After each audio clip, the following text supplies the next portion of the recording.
What's up, everybody? Welcome back to another episode of Blood on the Razor Wire TV. We got a good interview coming up for you today. Got a brother that did some time, been involved in some things, I say that. And some people commented on the video the other day where, dude was kind of like slow in talking. But you know what? Prison affects people in different ways. This dude right here, high tempo, you probably won't get bored. But anyway, Chris, aka Blue, tell the people who you are, where you're from. Let's talk about you, brother. Hey, what's going on, Chad, man? Thanks for having me, man. So I'm from New Jersey, born and raised, southern part. So you have up north and you have down South Jersey. Most of the major cities. I'm sure you're from New York, so you are from New York, right? You know of Newark and Jersey City and shit like that. But I'm more down. I'm about 5 minutes outside of Camden. So I'm down the southern area of New Jersey.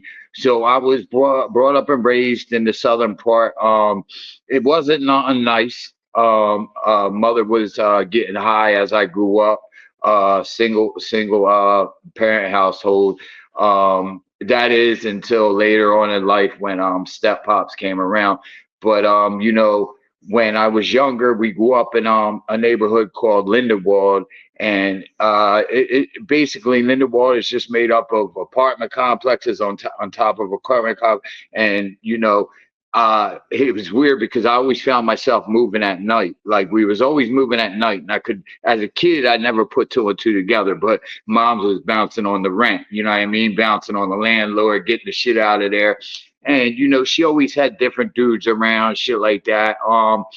My father, my real father was involved in the biker scene, the pagans to be exact. And so my mother always had a lot of those guys around. And I grew up. I remember waking up and Budweiser cans on the floor and a bunch of greasy, this is 80s, and late 70s, old school fat, what you would picture a biker being on the floor and, shit like that. It was just always a house where, guys came to party and hang out with moms. And, that's what I came up around. So I seen a lot of that shit growing up, a lot of criminal activity, shit like that. I don't want to say I knew it was criminal activity at the ages because I really didn't. I just took it as normal. But that's what I seen growing up. And like I said, my mother got high, and back then there was a lot of doctor shopping involved, and my mother was really good at it. And I can remember times her putting me and my little brother. I have two siblings, one older brother who left the picture real early, and a younger brother who was 3 years younger than me that basically I kind of brought up myself. But a lot of times she would have us on the phone. This is back when you could do that, have us on the phone, calling doctors and going and picking scripts up and shit like that. And my mother, was a big codeine freak. She was into dope. I mean, she was into a lot of stuff. And so I seen a lot of that growing up. You know, I, I I remember hitting like 14, 13, 14, and we had moved so many times, but we basically kind of stayed in the same school districts. And everywhere I was pretty much the only white guy in that neighborhood. There'd be a couple other families, but I was usually the only white guy. So I got a lot of bullshit growing up, a lot of, I had to get in a lot of bullshit growing up, shit like that. But, you know, um, as I grew up, I started to learn more and more, how bad off my mother was because I was hearing it from my friends, I was hearing it from their mothers, shit like that. A lot of times black folks don't hold back. They say what it is, and that's how a lot of the mothers were. A lot of times my mother would owe money, shit like that, and I would hear about it constantly borrowing from neighbors, shit like that, man. But when I hit like 14, 15 years old, I really got big into sports, man. I started playing basketball, and I was playing street ball, and I was playing street ball with these dudes, and I'm the only white dude, so I'm going hard, man. I'm going really hard, like, and when I started to evolve and I started to get a better game and started to play through the schools. I would find that, like, going against white schools and shit like that, like I was an intimidating factor towards them other kids because of what I was used to being around. Like, these dudes roughed me up for a reason, you know what I'm saying? And I was starting to see that come out of me. And but my whole thing was, I seen the drugs, I seen them, and I would never do them. That was my thing. Like, man, I'm never ever going to do drugs, man. And I'm sure you've heard this a million times, and I'm sure so many people have said it. Like, when you experience something so much, and you see so much negativity come out of it, you tend to say, man, listen, I'm not doing that. But one way or another, man, I would say it was mid to, I would say, mid 90s. We started hopping over the bridge because we were 5 minutes out from Philly. We started going over the bridge, and I remember sitting in class, and I remember basically breaking down on a piece of paper. All right, I had a couple dollars, man. I was a kid, man, and I scraped together stuff, and I would basically like write down, okay, if I buy $40 worth of weed, I could come back and I could sell it for $80, and I would like just do the math like that, and then 80, and I would make 160, and then 160 I would make, and I would do it like that. And I had some older cats that I would pay a couple dollars, and they would take me over the bridge until I learned the bus routes and the train routes and shit like that, where I didn't have to pay them anymore. And I was going out there and I was buying that old brick weed and bringing it back, and and I was hustling in the school. And by now I had passes. I had passes because I had, grew up through the ranks. I had put my work in with my, I had got a little knuckle game growing up, and dudes were kind of giving me a pass out in the neighborhoods. Like, he's official, he's good. So, bud lasted for a while. I sold the bud for a while. I'd say like probably up to, like, I don't know, 96. And a friend of mine was real heavy in the coke game, was real heavy in the powder game. And this dude, like, was one of them dudes that whatever he touched was gold, man. Like, whatever he touched was gold. And I remember his girl and my girl were like best friends in high school. And me and him, his name was Juan, and me and him got really, really close. We've actually known each other for like damn near 40 years now. But his thing was powder. And he seen what I was doing, and he knew I had a lot of potential, and I was like pretty much good with money at the time. I was good with money at the time. And he put me onto the powder hustle. He said, look, man, listen, it's a lot lighter, than what you're used to grabbing. It's not as bulky, and it's a lot more money to be made in it. And I'm telling him, like, bro, I don't know anybody that does this shit.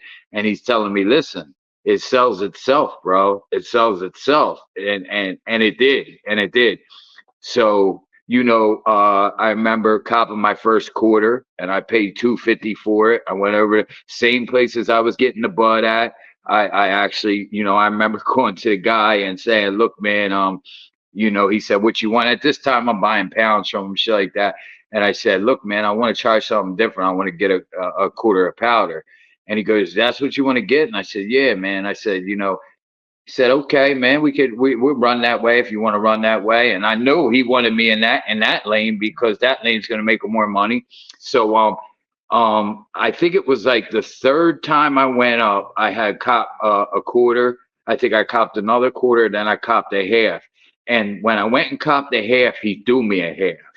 So he was like, basically, and he never did that with the bud, but he with the powder, he was like, look, here goes a half on top of it. You know what I'm saying?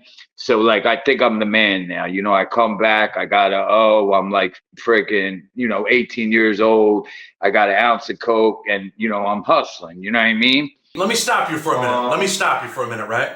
Because, hey, Yeah. look, same thing, man. I remember them prices, man. The 8 ball was $1.25, quarter was $2.50, half was $5. And you're like, yo, I bust off this half. I'm gonna get me one more half. Now, next thing you know, you're on an onion and you're going up. But you're in an all-black neighborhood when you're hustling, right? definitely. Well, All see, right, what so I go did ahead. was I was in an all black neighborhood, but what I did was is what ended up happening was is so I'm telling you I'm jumping over the bridge and I'm grabbing over there. There was also powder in the neighborhoods I was growing up in. It's just that this is what I knew. I knew to go to Philly and get it. Now, a lot of these older cats that are around me are starting to peep game. They're like, yo, this dude right here is, he's busting moves. So they start approaching me. Guys from the neighborhood start approaching me.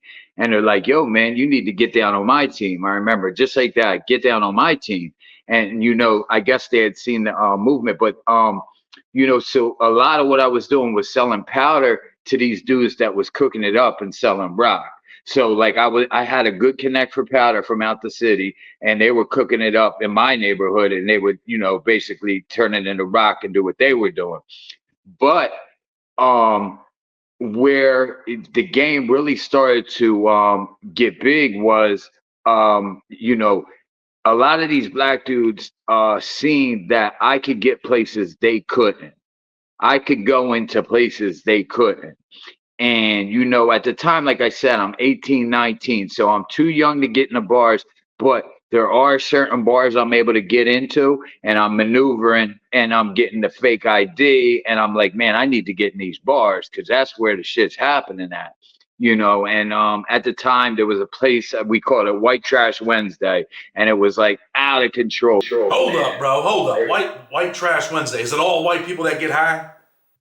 In this particular spot, it was like they would have a cover band on a Wednesday night, and I don't know where the name originated because there was some blacks and Spanish in there, but they be in there doing their thing if they were in there. But for the most part, it was just full of white dudes, and a lot of them were coming from Rowan College, which was right up the street, and they were hanging in this bar.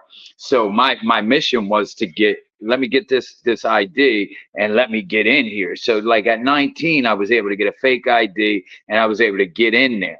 And what happened was I was approached by a guy out the way, and he said, look, man, what are you paying right now, basically? And we went back and forth, and he said, listen, this is what I can do for you. He said, I can give you 2,000 packs, and I want 600 back off of each grand, So off of that 2,000, I want 1,200 back. And I did the math compared to what I was making, but mind you, I'm hopping over that bridge every day, or every other day, or every couple of days, and it's a scary situation, bro, because right around that time there was something called Operation Sunrise, and they shut down a very, very big part of Philly because Philly was out of control in those days. But right around that same time, I don't want to quote this and say it exactly happened. I believe it happened in 98 or 99. And it was right around the same time as I was made this offer. So like shit had really dried up out Philly. So this dude had made me an offer, and he was from the neighborhood. He said, look, man, I could give you, and I was getting offers from other dudes too, like, yo, look, this is what I could do, because they were saying I was making money with the powder. So I start getting with this dude, and he's giving me the 2,000 packs, and he's like, look, and I remember the first 2,000 pack he gave me, I flipped it that night. I called him up. I called him the next morning, and I said, yo, bro, come pick this money up. And he was like, are you kidding me? He was like, bro, I need you on my team, bro. Straight up and down, I need you on my team. He come to find out he had like 9 or 10 other dudes, like just in my neighborhood, doing the same thing I was doing, but probably more. But so I got really close with this dude, man. I got really close. He had the M5 at the time. He used to let me drive it, like shit like that. Like I was like his little dude, like his little white dude. Like, this is my, and I was living that whole lifestyle, man. I was living that whole lifestyle. Like that was, I thought I was cool, bro. Like I thought so, I'm flipping the 2,000 packs for him. Next thing I know, they're 4,000 packs and 8,000 packs. So now I'm putting my boys on, and the white dudes that did live in the area, I was clicked up with. and there was a lot of Throwins from this exact area that I came from. And I started putting them on, so I was able to give them 2,000 packs. Once I hit the 8,000 and 10,000 mark, I was able to give them, the price was a little different. I'd be like, yo, bring me back 650 or 700 on it. You know what I mean? So like, I'm giving them packs. So, everybody's eating, everything's beautiful. And that lasted until about 2000. Well, it lasted a little bit past 2000, but um late 99, so like I'm drinking and I'm smoking, but I'm kind of opposed to drugs because like I said, what I seen, I was like opposed to drugs, man. uh Late 99, I remember being in my boy's basement bagging up powder, and every once in a while his father Domingo would come down and he would throw me a pill like a Vicodin or something, you know what I mean? And I would eat it like with a beer or something and like think nothing of it.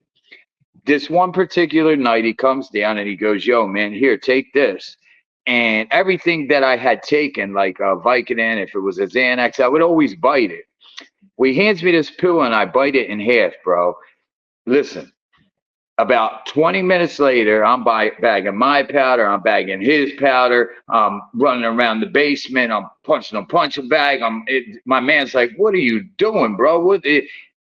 It was an oxycontin, bro. It was something that like I was always quiet, I was always refined, like I was always laid back, bro. But this pill gave me something that I never had. Like I was always like I'm almost gonna say shy, and this pill broke me out of that shell, man. It broke me there and then. It broke me out of that shell. So, I got this powder thing going on, but now, I'm hitting Domingo up every Wednesday night, and I'm grabbing these oxycontins. I'm only grabbing one, and he's, and he's basically giving them to me. Like, they hadn't even hit the news yet, bro. Like, it wasn't a big thing then. Like 99, I mean, they had just started really, becoming something.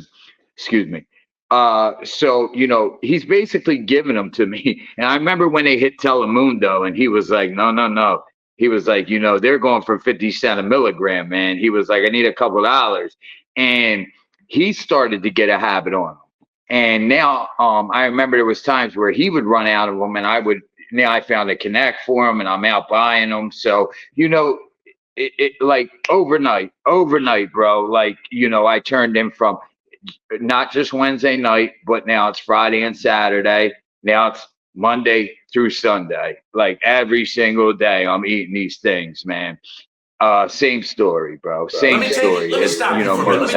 Let Let me take you back because I know earlier you said, I'd never do drugs, but I'm gonna go back to your mom. What was your mom doing? Was she shooting dope back then? Yeah, my mom was shooting dope. My mom, she was shooting dope, but she was shooting dope, but she was a codeine freak. Like she was real big off the codeine. I just remember scripts and scripts of codeine. She needed her codeine, but her dope was her main thing. You know what I mean? As a kid, So, right? As a kid, with your mom getting high and people talking about her and stuff, were you embarrassed, man? Were you like, damn, bro, it's my mom?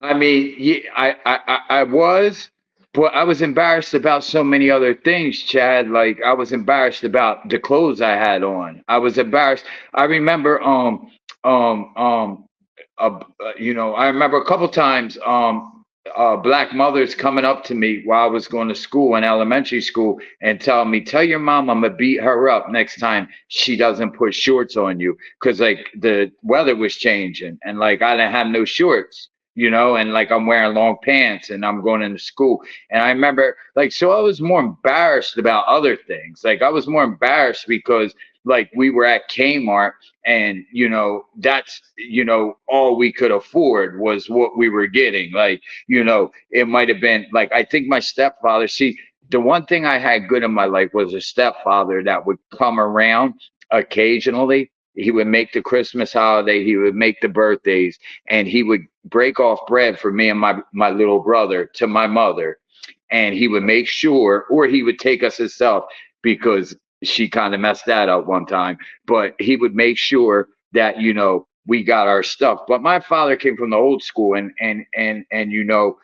we weren't going anywhere but Kmart. Like, we were going to Kmart, and uh, we would probably walk out of there, with two pair of Wrangler jeans each, and a pair of sneakers each, and a bunch of shirts, just to, so I remember Karis once said, I got three pair of pants, and with my brother I share. And that's how we were living. Like, I shared my clothes with my brother, and you know what I'm saying? And that's just how it was. So I was more embarrassed about the way that I was living, because, like, right away I noticed that I wanted nice things. I don't know why.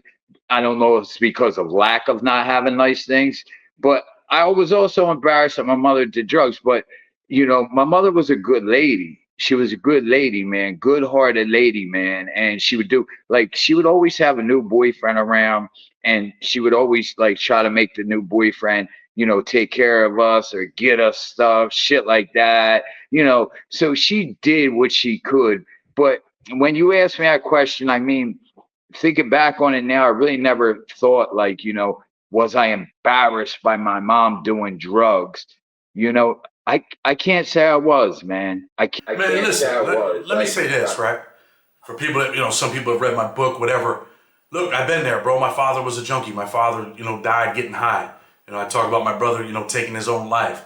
I know what it's like to have two pairs of pants. I remember, man, and I might have told this story on here before, getting in a fight with these kids in the middle of the street, and one kid ripped my pants off. And you know what? I only had two pairs of pants. Back then, they were Regal Tax we bought at the corner store.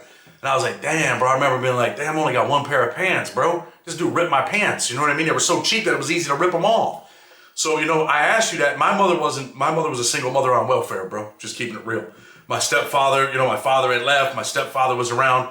But, I had friends, man. And then when my dad came back around, my friends would make fun of my dad. They call him Geek and Chuck. You know what I mean? My father had his hat turned up. My father, he got high, bro. He shot dope and he smoked crack, bro. And I was embarrassed. That's why I asked you that. And, I didn't know. Me and you were probably about the same age, but I think our stories are similar in a lot of respects, bro. That's all. But go ahead. I shouldn't have interrupted you. I apologize. No, no, not at all, Chad. And I actually need that because, I have, so, like, to say, I watched your last interview when you brought up the guy, the Mexican white guy, the white guy and I watched him, and a lot of times I'm told I'm institutionalized. Like, one thing I was told by the old heads when I went down was, do yourself a favor and try to keep your mind in a place where you don't become institutionalized. And I kind of didn't understand, how do I do that? Like, how do I do that? But, I thought that I was able to do that. But today, knowing what I know about myself and knowing how hard it is for me to hold a job because I lash out, I like I go from 0 to 100 like that, Chad. I try to be a humble dude. I'm like anybody I fuck with, like I'm 100 with you. Like, I stand up. I love my family. I love the people around me, but my family notices it all the time, man. And they say it all the time. Listen, man, you need to go see somebody. So I definitely, like, when I said all that to say, no, I do need you, Chad, to cut in here and there and help me out here and there, because I'll lose train of thought sometimes, and I'll be trying to say too much or not enough. But back to the drugs. So I don't think I was embarrassed that my mother did drugs, and I hate to say that now that I think about it, but I wish she hadn't. I wish she hadn't, because she was such a beautiful woman, man. And she ended up passing in 2000, July 6th of 2006. I was in the hole in Riverfront State Prison when she passed, and it was just a very, very bad situation, man. And I think it was a pivotal moment in my life.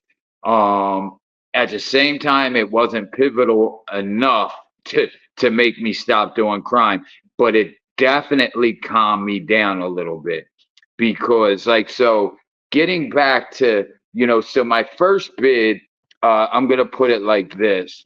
I got caught on some dummy shit with a good amount of drugs, a good amount of cocaine, and some guns. And I'm gonna keep it 100 with you. Only a quarter of it was mine, but I ate that shit for everybody. I was in a hotel room. Some dummy man shit happened, and I actually told this story on uh, uh, I had a friend over. I shouldn't have had the friend over. Basically, I was there. It was a drop spot, and we were meeting these people that we met all the time. Very easy. Just get the money, go. Give them the shit. Let's go. Whatever. The guns probably weren't even needed, but they needed to be there because just in case.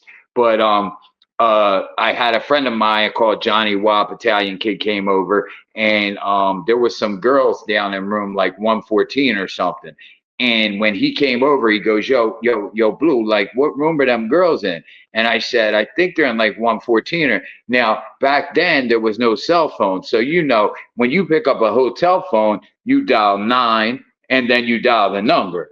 Well, turns out it couldn't have been like 114 because, so he dials 9-114 and it calls the police station. And I remember looking back at him and I'm like, dude, because I hear him and he was like, "Oh, I'm sorry," and he hangs the phone. I said, "Yo, whoa," and he goes, "Bro, I just called the police station." And I was like, "Are you fucking kidding me, bro?" And he goes, "Yeah, you told me that." And I was like, "Bro, are you kidding me?" I'm like, "Dude," I'm like, "Bro," and he goes, "Yo, but dispatch said," I told him, I heard him say it. He goes, "Listen, it was a mistake." And basically, from this side, I didn't hear the conversation except from his end. And basically, what I heard was everything was kosher, like everything's good. Don't worry about it. 15 minutes later, there's a knock on the door, and it's management and police. And when they came in, it didn't take them long. They found the drugs and they found the guns, and I went away. And I ended up getting a 16 with a 6-year stipulation. Now, in New Jersey, I don't know. Like I think they might do them backwards. Like out New York, you guys will get a 3 with a 9. Yeah, we get like a 3 to 9, or you get a 2 to 6, or 4.5 to 9. Right. Like where we'll get a 9 with a 3. So it's like the same thing, but it's like so like on a 16 with an 8, that means that my main numbers are 16, but I can't see parole for 8 years. That's the stipulation. So let's talk about that. Let's get there. Let's talk about the first bid. So how much time do you end up doing on your first bid? All right, so I went down at what was that, 2001. Well, I fought it for a while in the county, so I left to go upstate in 2003, but I got my time, counted because I never left the county. I couldn't make bail. The dudes that I was fucking with wouldn't make the bail because if they put money, it was a whole, so basically right away detectives came through, pictures on the table, and were like, "Yo, you want to go home?" Give us, these bodies, and I know you know about them, and they have pictures of me, and so they have been watching me for a little while, and they basically, I could have gave them information and went home right then and there. Like I could have gave them that they wanted these couple bodies, and I could have gave them to them and went home right then and there. But like I was solid. I wasn't telling. That wasn't happening. I'll never have any paperwork that'll pop on me. Like I've never ever, that's one thing I stood for. And I'll tell you what, there was family of mine telling me, listen, you might have to do what you got to do. This is my grandmom at the time, people who really didn't know the game. And they were like, I don't want to hear about the game. I want to hear about the life that I want with my grandson.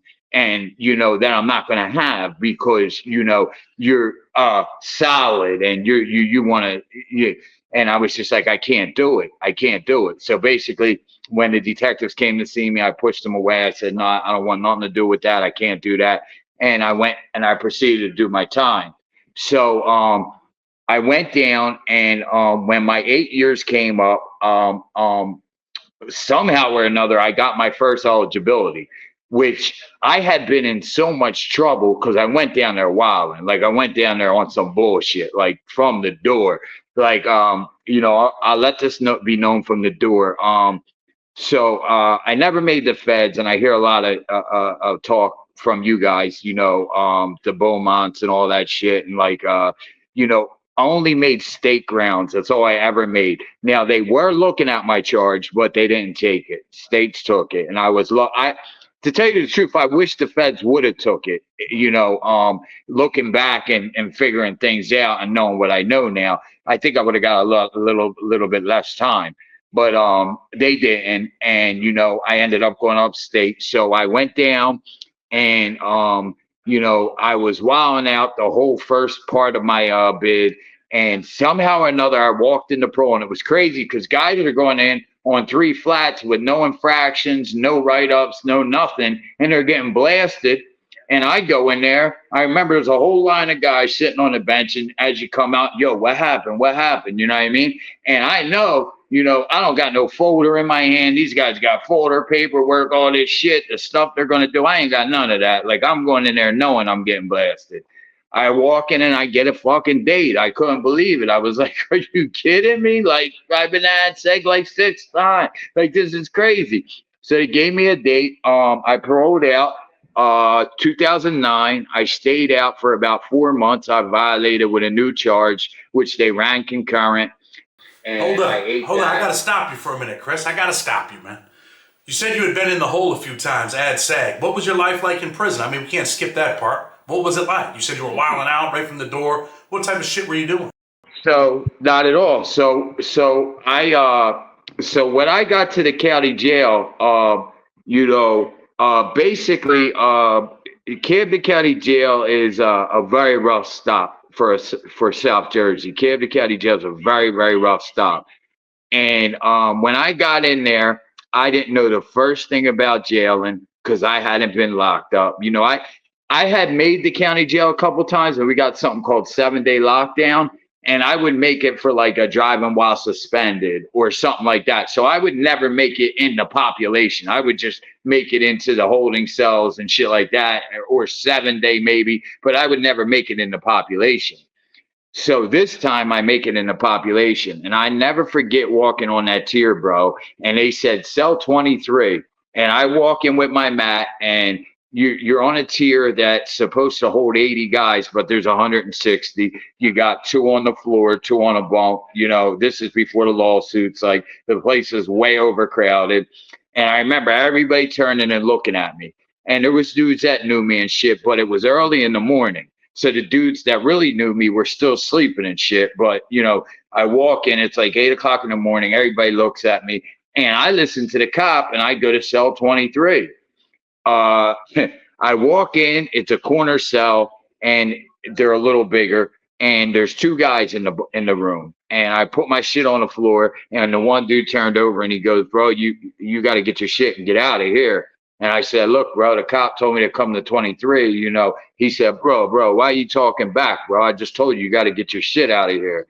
And I said, bro, listen, I'm clean. Like, all I knew was what I heard, like, make sure you're clean, shit. Like, so I start spitting, like, I'm clean, bro. I ain't off no bullshit. Like, you know what I mean? I got my paperwork with me. I ain't no, and dude goes, again, bro. And he jumps off the bunk, the top bunk. And he fucking picks my mat up, and it's on the top tier, and he throws it off the top tier.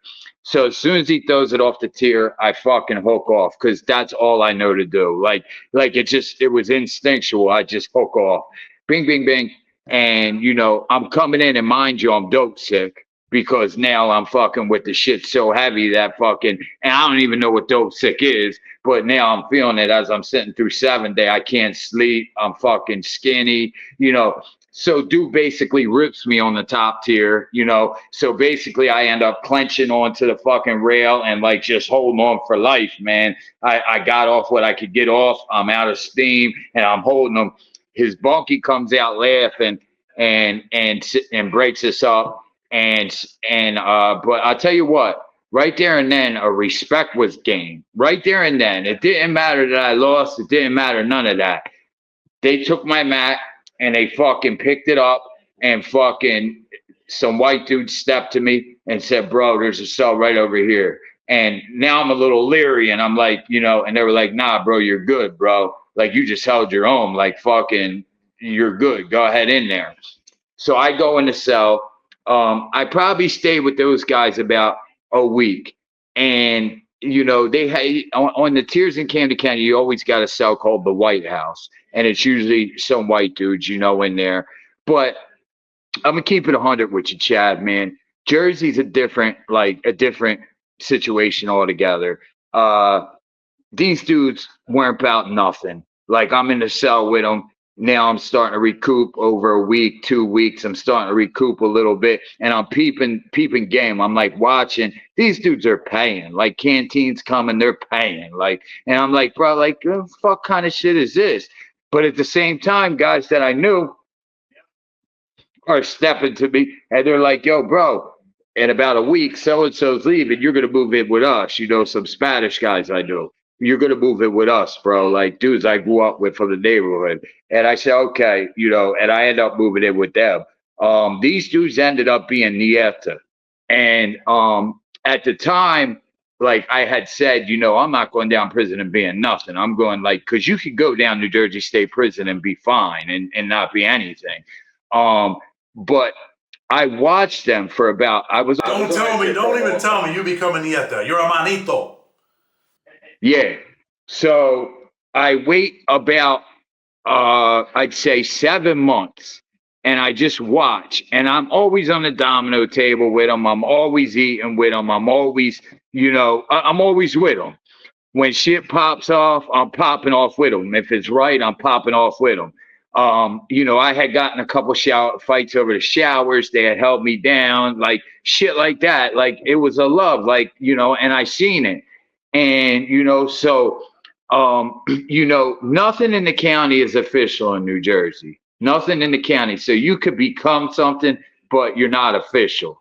So, I end up, getting, a lot of the information that we live by in the county, shit like that. And I start reading it, and I dig the movement. I really dig the movement because it was me. It was me in a nutshell. With, like, I'm against oppression. I'm against fucking I'm with pro.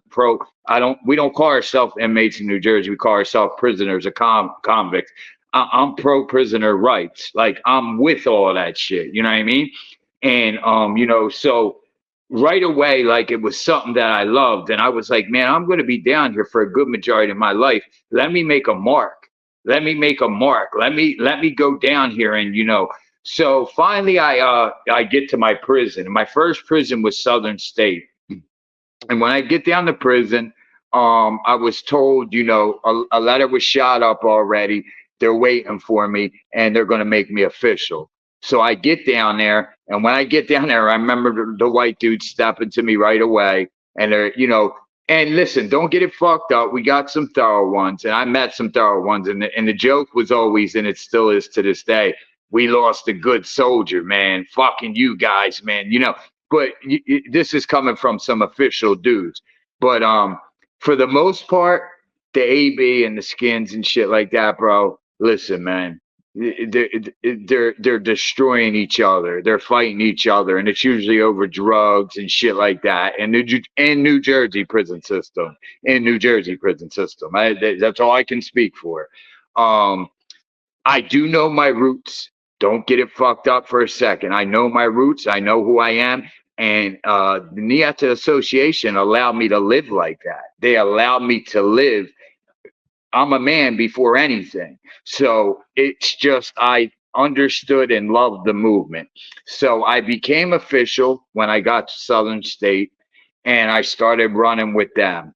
And I got in more bullshit running with them than I would have if I would have just stayed to myself, to tell you the truth. But I ran with them anyway. And I ran with them all the way up until 2021, because it's only a prison movement. It's not supposed to be made for the streets. It's nothing to do with the streets. If anything, we go to our grito, or we may support brothers that are still locked up. But you're not supposed to run on the streets. It's not supposed to happen, and it does happen. Like up North Jersey, they do it. Like, it's not supposed to happen. Um, so, I get over Southern State, and I stay there all of like 7 months, and I end up going on a mission, and I lock in a sock somebody on a different unit. It was a dude that ended up having he was a Nieta, and his paperwork came back bad, and it was the first mission that I was able to go on. So I stepped up and said, I'll go on this one. And they sent me on it with two other guys, and I locked in the sock the dude, and I went to AdSeg. And I think I got a 180 for that one. I came out when I came out, they sent me to. So I went to Northern State AdSeg. When I came out, they put me in population in Northern State. When I got to Northern State, they were running even heavier. But by now, the word had traveled into there, so there was a level of respect when I came out of there, out of that AdSeg. Yo, this is the brother that was just down here, And at the time, we were at the war with the Crips, and a riot popped off. I believe that was 2006 with the Crips and Netas, and I was on the front line of that. I went back to AdSeg. I did another year for that. Let me stop you. Let me stop you. You're on the front line. You're out there fighting with the Crips. I mean, what are you guys stabbing over there? Razors? What are you guys doing? So over Northern State, like, everybody's got bangers, but I'm gonna keep it 100 with you. Me personally, I didn't pull a banger out. I was on the front line. I had a banger on me, and I seen it was more catch, going with the hands. And to tell you the truth, I was happy, because I didn't want to have to poke somebody, but I was ready to poke somebody. I had something tied to my wrist. I always did. Over there, you work out in groups of three. So two will stand with their back against the wall if I'm on the pull-up bar. So they'll be watching my back, while I'm on the ground doing my push-ups. One standing this way, the other's facing the other way, so you always have that, lookout, and you're with your people, your brothers. So, so that happened. And I remember when that happened, like I said, like, I always kept something tied to my wrist and inside my sweatshirt sleeve. It could be 100 degrees out, and I'd be wearing that sweatshirt just so I can have that in my sleeve. And when that shit popped off, there was some poking going on, because I think it was like we were outnumbered by like 5 or 6, but I think it was like 13 on like 17 or 13 on 18. But the little section of area where I was fighting in, I kind of was in the corner of the yard by the basketball court, and it was all straight up a fist fight. So I was fighting with like two dudes at one time, and like, it was basically, I was hitting some of my own guys. It was crazy. It was just like one of them. It was a melee, like, of people just swinging. And, finally they came out, and, the cops don't enter until the fight stops. So cats just kept fighting and fighting. And then they started pepper spraying through the fence where we were at. And that put a couple cats down, because they were hitting us with some other shit. I don't know what that shit was, but it was like sticking to my face. But, we all went down, and they took us out, and I went back to AdSeg. So they moved me from there to Riverfront. When I came out of AdSeg, I got moved to Riverfront. Now, Riverfront was right under the Ben Franklin Bridge. It was one of the best places you could go to, as far as being wide open, like free bands, do whatever you want. Everybody wanted to be down there. It was hard to get down there. So you either got down there by requesting to go there and waiting a very long time, or coming out of AdSeg, you could get over there. And I came out of AdSeg, and they sent me over Riverfront. So I got over to Riverfront right away. The brothers approached me, and right away I was down for whatever. So I had been to AdSeg at that time, I believe, 3 times. Now, um, I got in a fight with a white blood dude. He had asked me about my sneakers, and it was one of them. What size are those? And I said my size. And like he was like, "All right, I'll see you." He had just got there. He's from like Newark, and he was like super blooded out. This dude was a retard, and he like, "Yo, I'll see you when we get up top." I said, "Okay." So he came to the cell, and we got it in, and it ended up spilling out onto the tier, and they came and locked us up. So I go to the Holden River front. I'm in the Holden River front, and I'll never forget this day, man. I had probably been in the hole for about 5 days, and I get a letter slid under my door. And when I open the letter, I pull out a news clip, and the news clip, I was reading the back of it. I'm like, what the hell is this? This is like, I don't know, car for sale or some shit, and or some weird shit. And I was like, what the hell? And I flip it over, and it's my mom's obituary. And I'm like, oh, what the fuck, man? And then inside the letter, so they read your mail, obviously.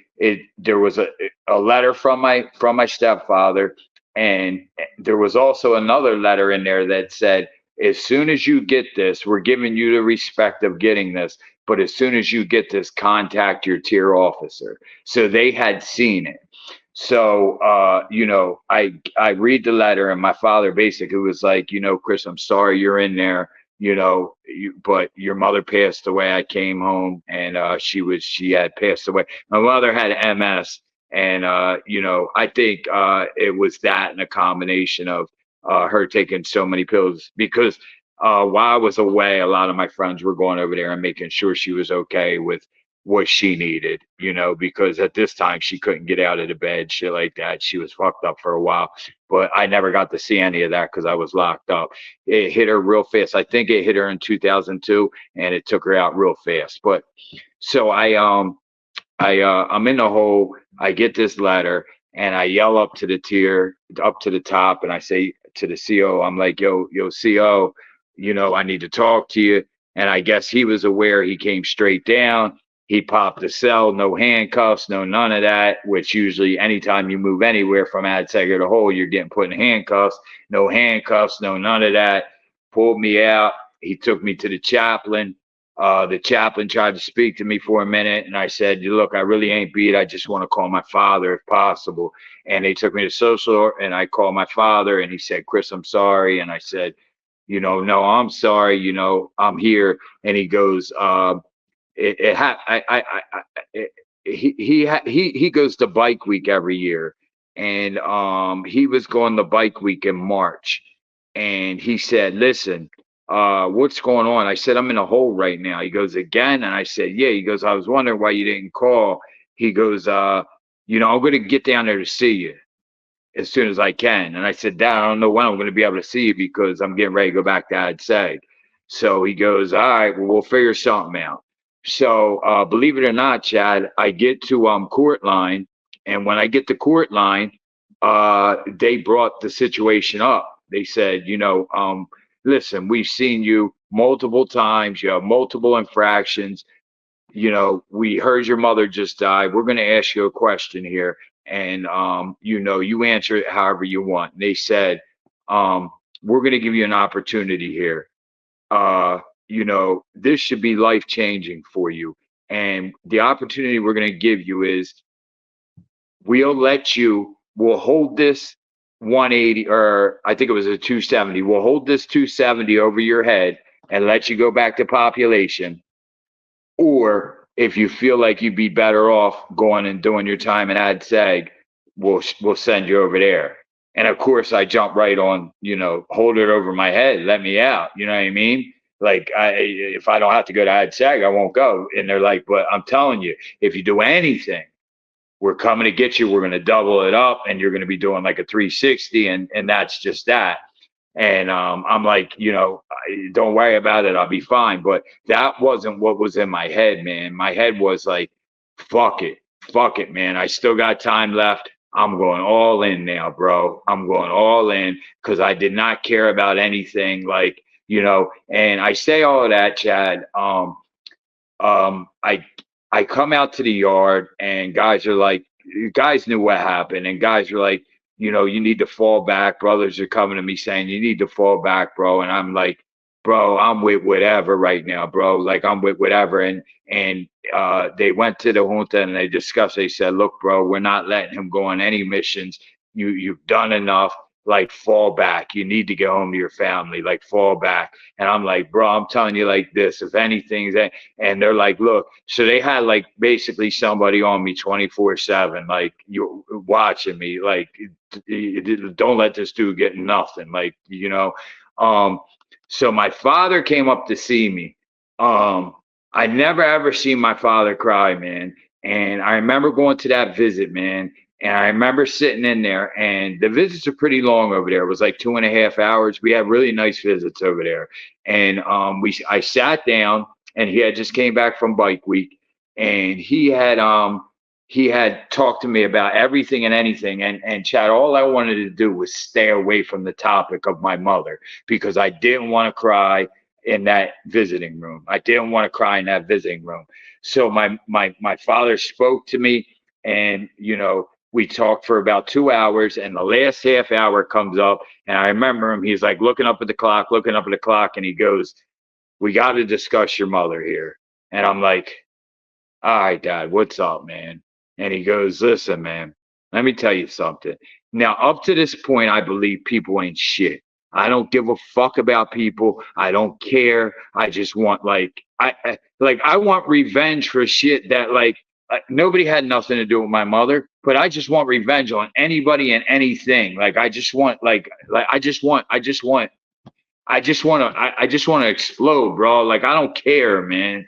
And my father said to me, so I took your mother for her last ride. He put her on the Harley in the urn because she was cremated, and him and a bunch of his friends went to Florida, and they get down there and they book their room and shit like that. And his friends go, Bob, what do you want to do? Do you want to go? You want to go by yourself, or do you want? And he goes, nah, you guys could take the ride with me. There's a pier that my mother and father used to go to, and it shot out pretty far. And they would go out. I think it shot out like a quarter of a mile into the ocean, and there was like the binoculars and shit and a gazebo at the end, and they would hang out there when they would go down Florida. So my father went to this particular spot.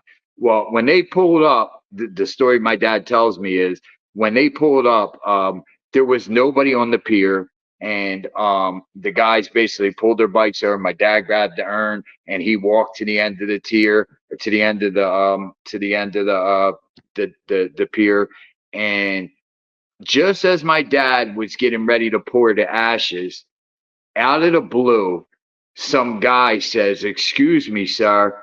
I see you're in time of mourning, but and my dad says he was like, like, where the fuck did this dude come from? Like, it's a pier. There was nobody here, and I walked down here, and this dude just comes out of the blue.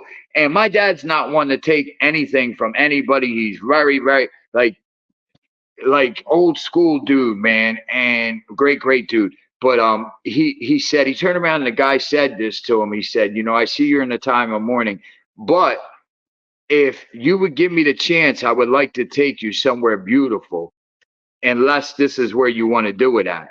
And my dad accepted. And when my dad said he accepted, I was like, what? Because my dad doesn't accept shit, man. He just doesn't. So the guy goes, okay, can you meet me at this marina at this time? So my dad goes, yeah. So he walks off the pier and he meets the guys on the bike, and on the bikes that he's with, there's like 5 of them. And the guys are all looking at my dad like, where'd that dude come from? You okay, Bob? And my dad goes, it's okay. It's okay. He wants to meet us at so-and-so marina. And they were like, do you want to do it? He said, yeah, I want to do it.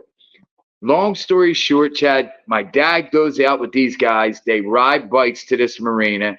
When they get to the marina, he was at slot, let's say 27. So as they're walking out, The further you go on, in a marina, the bigger the boats get. The slots, as you get out further, the slots tend to get a little bigger for the bigger boats.